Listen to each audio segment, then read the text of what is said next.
Now we are going to talk about unlocking the future with the power of designing. So coming to the stage is Alicia Shao.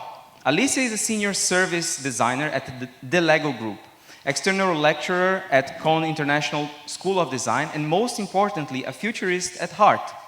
As a zealous advocator, Alicia has trained over 1,000+ people in design thinking and service design.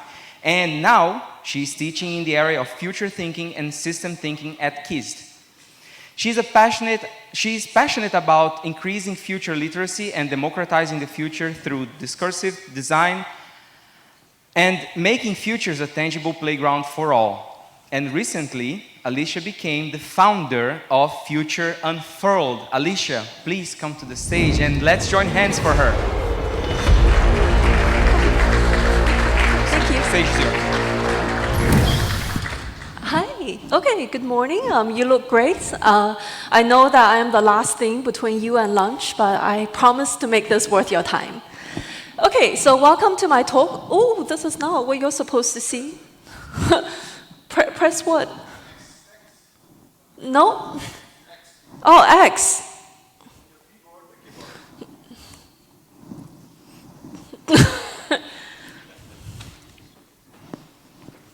Sorry.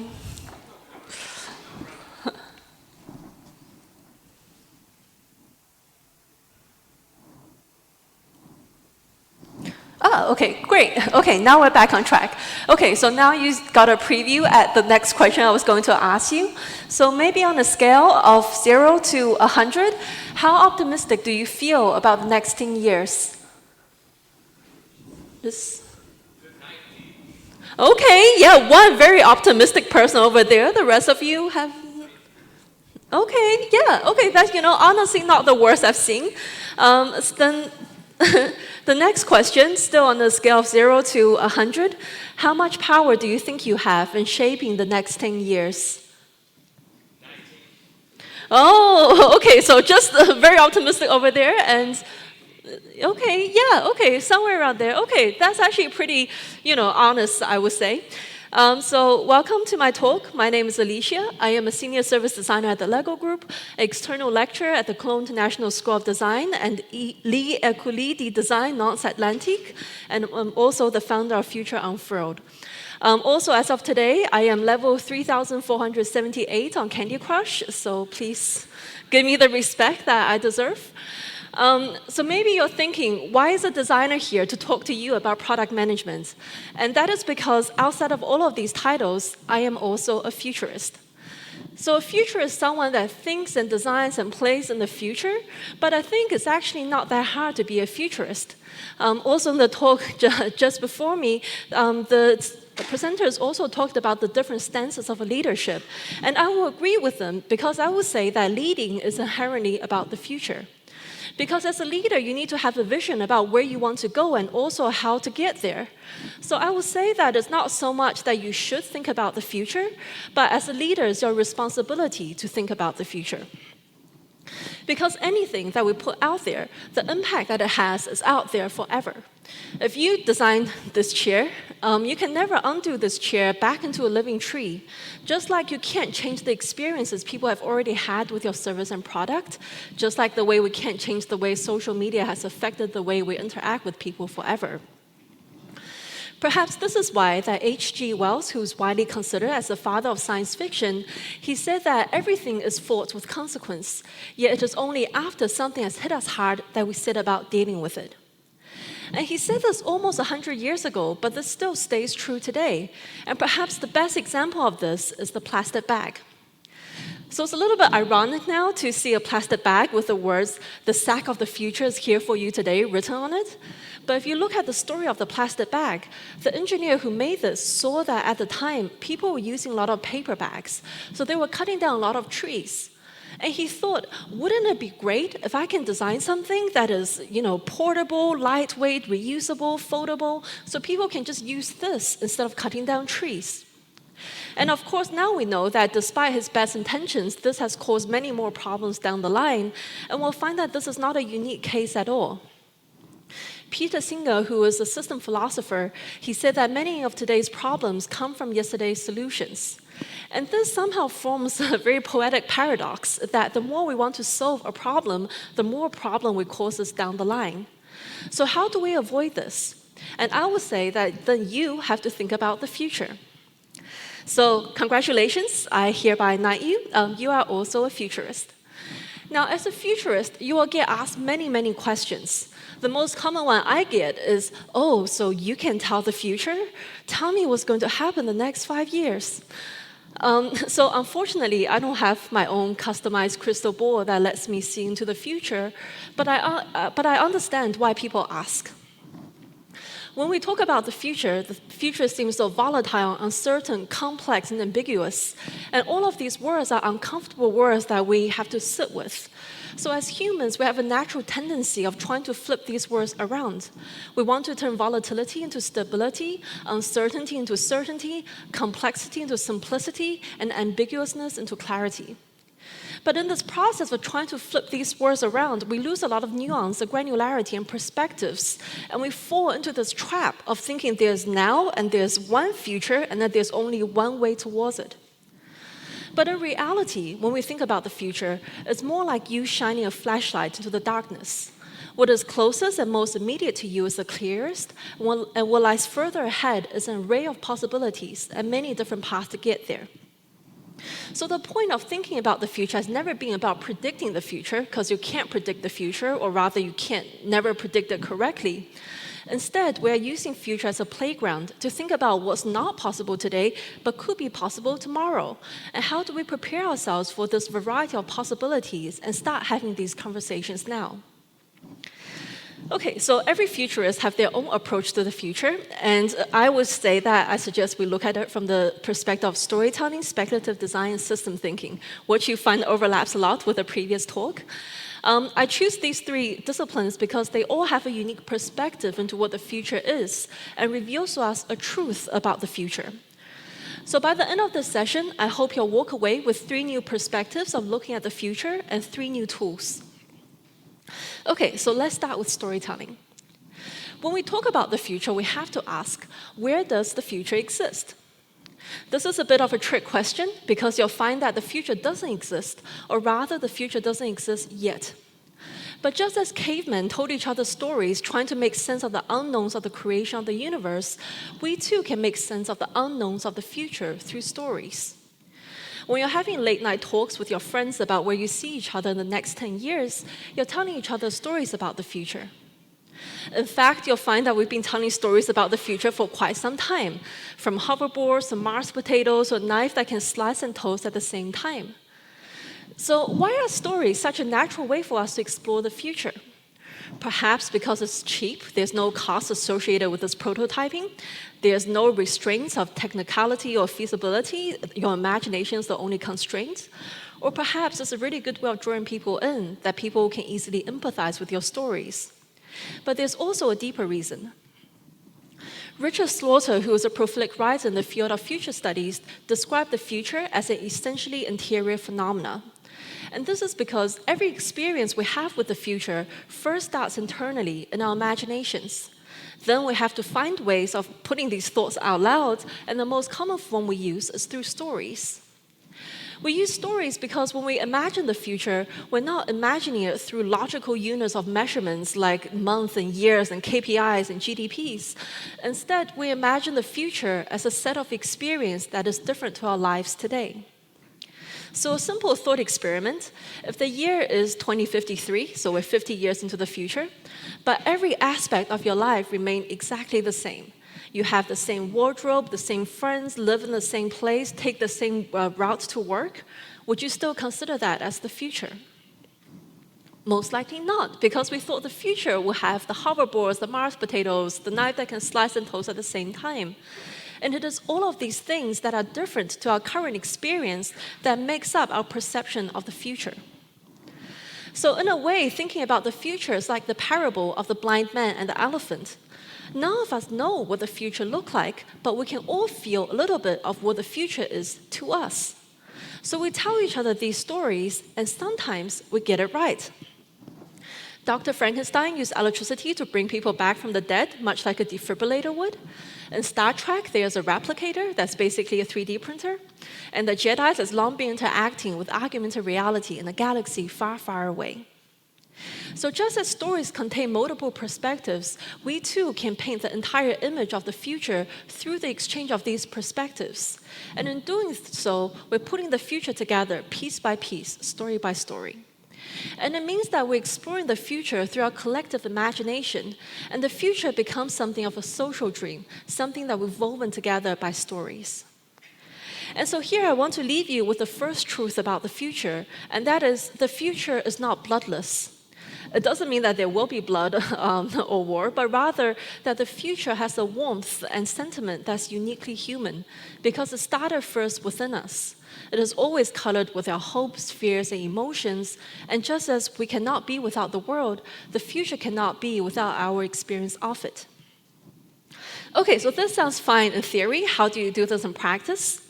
When we look at the future through the storytelling angle, it means that we're assuming this explorative angle, where we say that the future is not an automatic continuation of the past. Instead, we focus on the things that could happen instead. Jens Müller, who is a professor at the Aalborg University, he said that the biggest challenge we face when we talk about the future hides in the fact that we find it difficult to see the future as anything but an extension of the present through the linear projection of what we know. So going back to thinking this is now and there's a future and there's only one way towards it. So how do we break out of this linear way of thinking? I've been told in every product presentation there's a 2x2, so here's mine. So you can imagine the future going in two directions, in the way that you desire and in the way that you don't desire. Also, these changes can happen slowly, incrementally, or very fast, radically. And from here, we can already divide the future into 4 different quadrants. On the top left, we have the continuous growth. This is maybe the one that we're most familiar with, because this is the one we talk about most often, and most of the time, the only one that we talk about. But I think there's just as much value to talk about the other futures as well. On the bottom left, we have the eventual collapse. So this refers to the future where things take a turn for the worse and it just doesn't get better. Perhaps this is due to external factors like a resource exhaustion or war or pandemic or any sort of instabilities. So things keep going the way that we don't desire. On the top right, so we have the complete transformation. Top left, now we have complete transformation. This refers to the future where there's a wild card, maybe a new technology or a new scientific breakthrough that make things that we thought was impossible today suddenly possible. And there's no way of us returning back to the old way of doing things. Finally, in the bottom left corner, we have the dystopic survival. So this refers to the future where things take a turn for the worst, but with the help of new technologies or new rules implemented or our values changing, we learn how to live in this restrained society. So we try to make peace with this dystopic world. And this tool is made for conversations, so you can talk to your stakeholders and your team. You can ask them, what do we do in the case of eventual collapse? What are some technologies that we consider that would take us to transformation? In case of the dystopic survival, like this eventual collapse scenario, what should we do instead? An example of this is a project by Stuart Candy with the Hawaiian government. So the Hawaiian government really wanted to know what does the citizens want for Hawaii in the year 2050. So they worked with these futurists, and they came up with these 4 scenarios loosely following the same matrix. And the one in the top left, this is referring to a senator election, but the people representing Hawaii is the Aloha Water Energy Company and a virtual gaming company. Or on the bottom left, this is the future where Hawaii used to have a monarchy. So this refers to the one where the monarchy got reinstated and Hawaii became a military state, and the military leaders at the top making people pledge their allegiance to the queen. So they set up all of these different stories and then got the sets ready and hired actors to come in. And then they invited the citizens of Hawaii to come and experience each of these futures. And some of the citizens got really into it. They started arguing with the actor, like, why do you think you get to represent me when you're just a water company? And so through all of these conversations and debate that they had, they're able to eliminate what are the future that they don't want and what are the future that they prefer, and then how to use this as a North Star so that they can work backwards, try to think of how we can get there. Okay, up next, we're going to look at speculative design.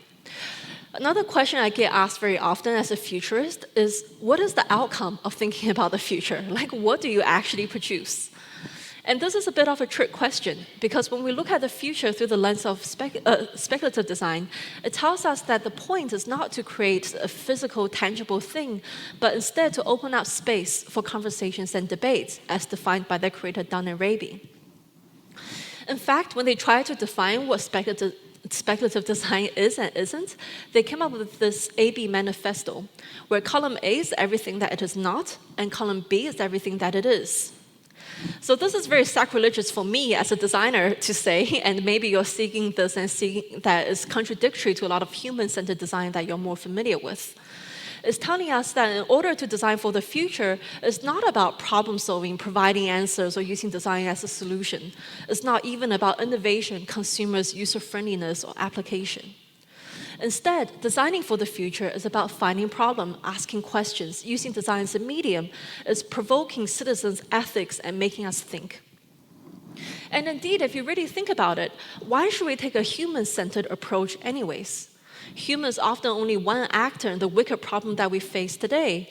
And so, but the future is fear. It will be there for everything. The ocean, the weeds, the plastic bag, they all have, and they all deserve their own future. So if we have to think about the future, we have to think about one where we as a species is de-centered. Now, the idea of human-centered design comes from anthropocentrism. It's an old dualist thought that's rooted in a more religious time, and it is a belief that we consider human beings as the most significant entity in the entire universe. So we try to interpret and regard the world in terms of human values and experiences only. But why should it be so? We're limited by our own temporality of roughly 80 years, which is nothing compared to the life of a tree, a whale, a plastic bag. So when we talk about equality now, we often mean inclusivity, diversity, fighting back against discrimination, and these are no doubtingly important. But when we look at equality from a non-anthropocentric perspective, it means that everything, living or non-living, deserves a future equally. So perhaps this is why we saw last year the US appointed their first diplomats for plants and animals. And in New Zealand, where I am from, we have granted the Whanganui River their own personhood. So if we go back to the definition of speculative design, that the point is to open up space for conversations and debates, then I will argue that the first one we should have is to challenge the notion that the future is only ours. And so here I leave you with the second truth about the future, and that is the future is selfless. The future is not only about humans, and we can't center the future around our experiences alone. Instead, we have to register ourselves outside the constraints of our own human narrative and think about ways to bring equality to all things that deserves it. Okay, so how do we do this? When we look at the future through this lens, it means that we're viewing it through the normative angle, where we're dissatisfied with the current state of affairs, and we see the future as a possibility to fix these things. But of course, it's easier said than done. So Dunn and Raby said that it's now easier for us to imagine the end of the world than an alternative to capitalism. Yet alternatives are exactly what we need. We need to dream new dreams. But how do you do this? How do you dream new dreams? It's like asking you to imagine a color you've never seen before. And to do this, we need a different kind of thinking, counterfactual thinking. So counterfactual thinking is exactly what it sounds like. You're thinking counter to the truth.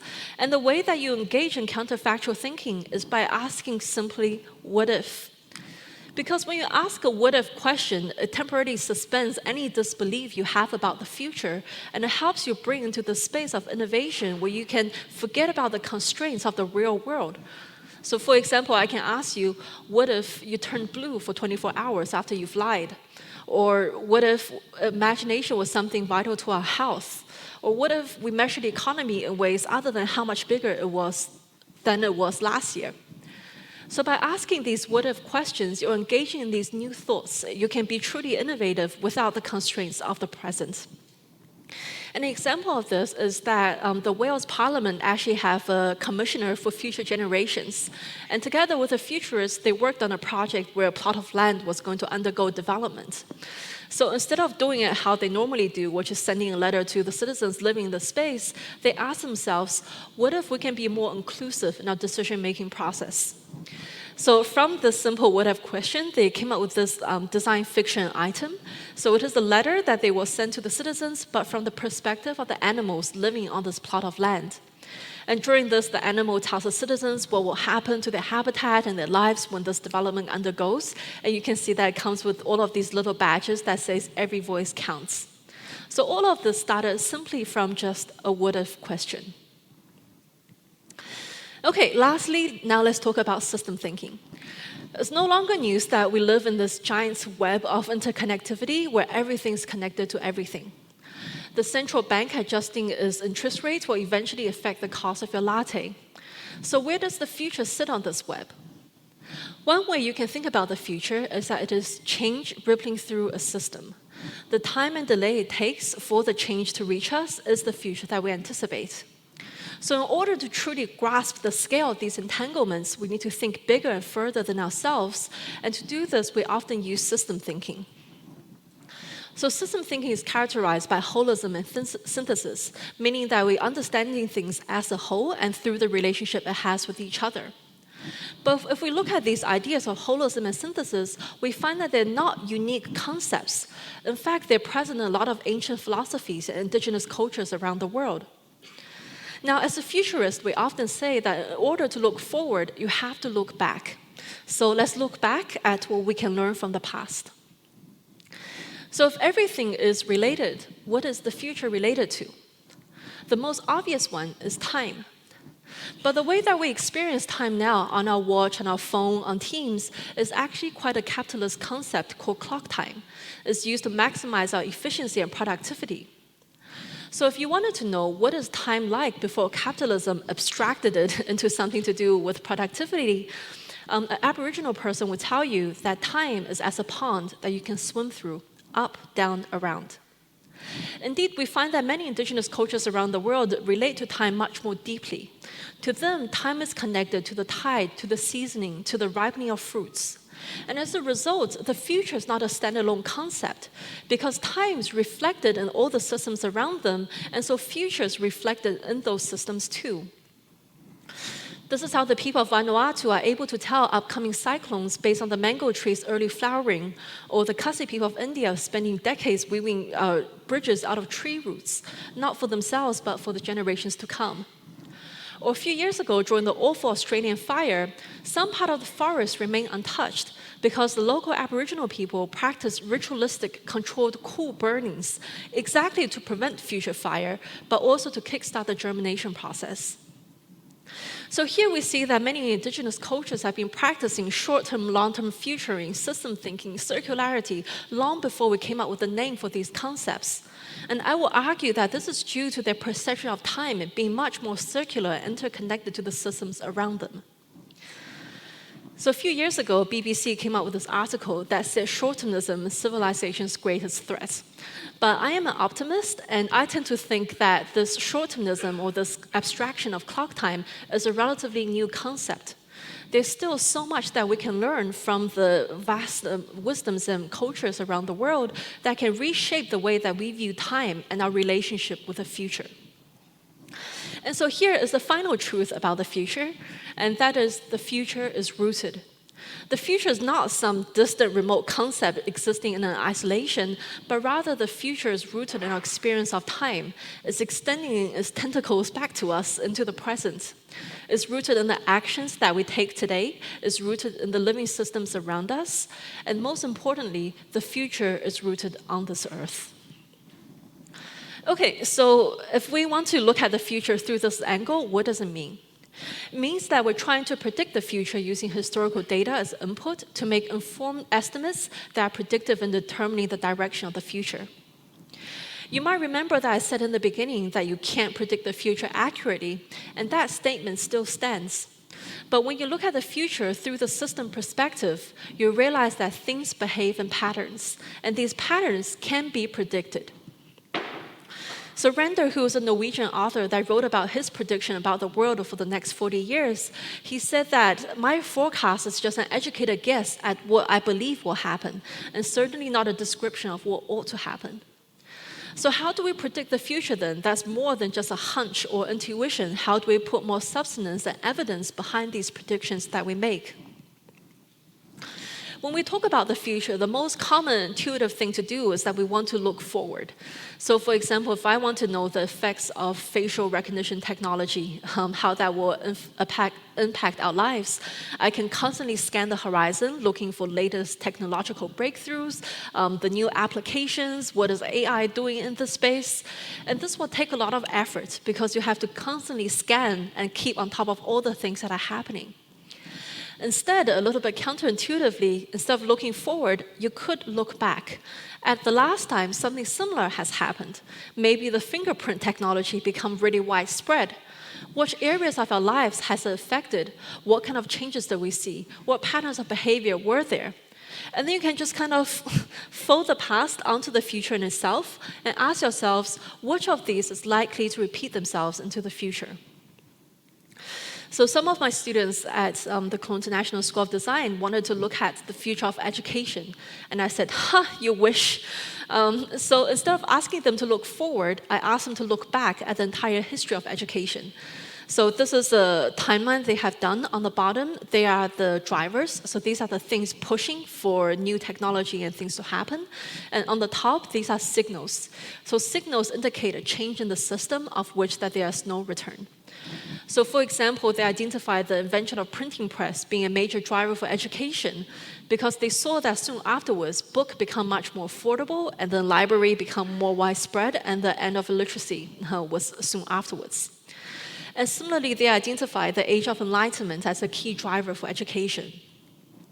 So in more detail, they tried to map what was the pattern of behavior affected, what are all the things that Age of Enlightenment pushed for it to occur. So then I could ask them, okay, well, some people would say that we now live in the age of digital enlightenment. Which of these patterns do you think might repeat itself? And how might that look like in this new world? Okay, so then maybe a quick summary of all the things we talked about. We said that the future is not bloodless when we look at it from the lens of storytelling. It is always colored with our hopes and dreams and emotions, and that it has a sentiment that's uniquely human. From speculative design, we saw that the future is selfless. It's not only about us as humans, but rather the future is fair, and so we should bring equality to all the things that deserves it. And finally, from system thinking, we learned that the future has roots. It is not an isolated concept in the distance, but rather deeply connected to the actions we do today and our experience of time. And in all of this, we talked about how the future might be different, and now I want to leave you with an antidote. So this is the Bezos man, and it's hard for me to find any empathy for the world's biggest capitalist. But once I was reading an interview that he had, and the journalist asked him, Mr. Bezos, what do you think will be different in the next 10 years? And Jeff Bezos, he looked down, he thought about it, and he said, I very frequently get the question, what's going to change in the next 10 years? And that's a very interesting question. It's a very common one. I almost never get the question, what's not going to change in the next 10 years?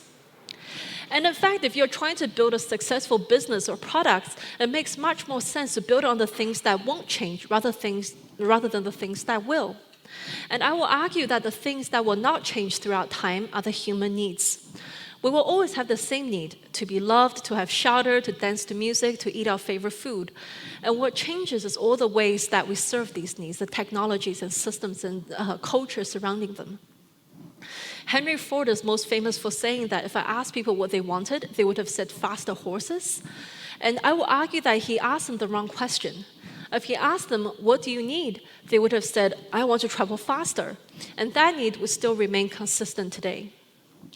So really, the leading about the future is a really delicate balance of trying to understand what are the things that will not change and what are the things that will. And how do you balance the things that will not change in a world where things could be different? The final question I get asked very often as a futurist is, what's the value, the business value of thinking about the future? If you have to put a number to it, why should we invest in your course or in your trainings? And I would tell you that thinking about the future is like going to the gym. You're exercising the muscle in your brain that help you to discern what are the things that will change and what are the things that won't. So when the time comes and when you have to make a decision about the future, you already have the practical skepticism, the hard empathy, and the mental flexibility to help you make the correct decision. Okay, now the final takeaway, I promise. So when I talked about this in the past, I said that what we needed most when we design for the future is empathy. Because for me as a designer, empathy is kind of the most powerful tool that I have. That I can learn how to extend empathy beyond myself to listen to the stories of others. I can learn to extend empathy beyond my own species to give a voice to those without.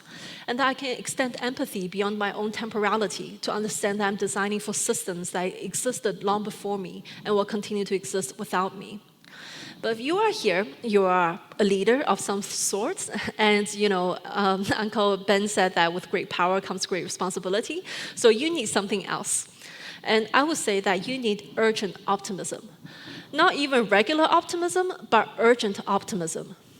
But optimism is not just a blind, happy thought of thinking, everything will be, all rainbows and unicorns. Optimism is a belief that your desired outcome will come true. And this thinking requires a lot of courage in this world of endless, doom scrolling and a lot of instabilities. So how do you become more optimistic? And how do you build this optimism for the future? Surely it's not like American Psycho where you're looking at yourself in the mirror every morning like, yeah, today's going to be the day. So I asked you in the beginning how optimistic you were, and I would say that besides the one person over here, it was not very high overall. So if you're lacking optimism for the future, I have some good news for you, and that is optimism can be built. I ask my students before every course that how optimistic do they feel about the future and how much power do they think they have in shaping it. And before the course, we see 44 and 47%, and honestly, it's not very high considering they're the literal future generation. But I asked the same question again at the end of my course 6 months later. And so now we see an increase of almost 50% to 66 and 64. So what happened during that 6 months? How did they become more optimistic? And what we did during that time is exactly what we did today. We talked about the future, we debated in it, we played around with it, we hypothesized, and we made things, and we thought about all the different variations. And so here is the cure for people who are not optimistic, is that optimism comes from thinking, playing, and learning about the future. Because the more you know about something, the less you fear it. The more you know about something, the less overwhelming it becomes. And I used to be the person that avoided politics and the news because I have disconnected the future with my own present. I thought of the future as something that happened to me, something decided by people in power, or something that was inevitable. So what's the point of trying to design for things that will never come to fruition, or designing for things I have no control over? But the irony is, by doing exactly those things, I learned how to build empathy for my own future and our collective future at large. And through this process that I was democratizing the future, because I realized that just the way that my past action have an effect on the present, my present action also has an effect on the future. And so now the same thoughts that once terrified me now comforts me, because I can say that, yeah, the future is volatile, uncertain, complex, and ambiguous, but that is exactly why the future is what we make it to be. So thank you very much, and I hope to see you in the future. Cool. Thank you so much for this inspirational talk about the future and how we should think about it. We have a few questions for you. Yeah. Why should I look into the future way ahead while most of the project managers are dealing with years of technical backlog of yesterday's problem? I have to move here because my technicians told me that I cannot speak in front of the mic, in front of the speakers. Yeah, I think this is a really great question, and the future that I talked about in this presentation are much more long-term futures. When we talk about short-term futures, there are different tools and techniques that we use.